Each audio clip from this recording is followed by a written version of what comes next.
Hi guys, this is Bill from Spencer1984.com with another update to the winning open wheel racer. And this is going to be a short update this week. Didn't make quite as much progress as I was hoping, but get to that in a little bit. First up, what I did do, I got the tub all finished up, got those 4 holes on the bottom completely filled in, smoothed over and painted, and that looks pretty smooth, so I'm pretty happy with how that turned out. Did a lot of work on the engine.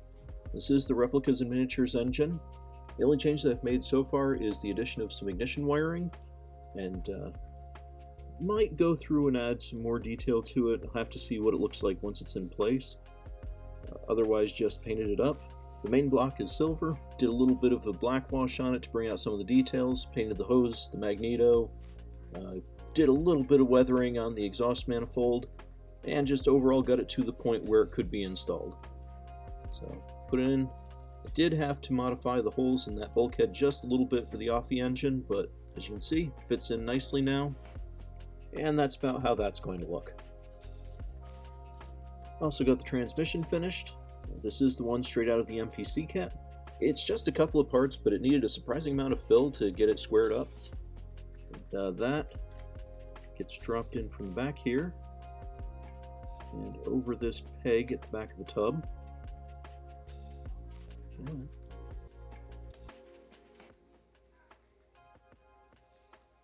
Yeah. That's about how that's going to look.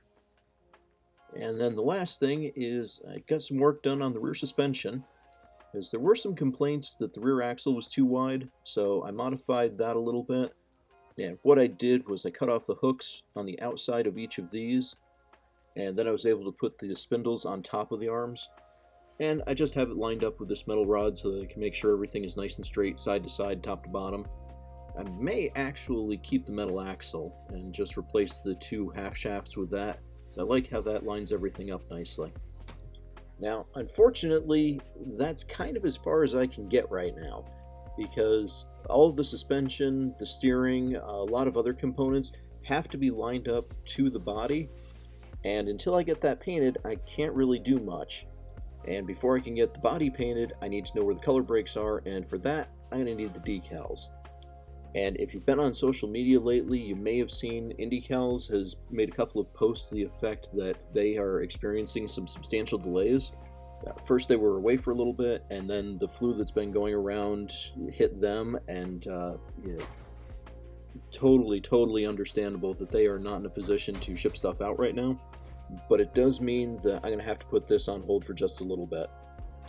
And as far as why don't I make my own decals or use paint or anything else, let me just show you. I built this a bunch of years ago, and even as long ago as it was, you can see their decals are the best. And there is not a hint of pink in any of the white decals. There's not a hint of orange in any of the yellow. It's just, these guys are top notch. And so it is absolutely worth the wait. I will happily put this on hold for as long as I need to make sure that they have a full recovery. It's a hobby. It ain't worth pushing too hard. So I'm not sure what next week's update is going to be. Got Toy Fair the week after that. But whatever happens, I'll keep you updated best I can, so you can check back then. And thanks for watching.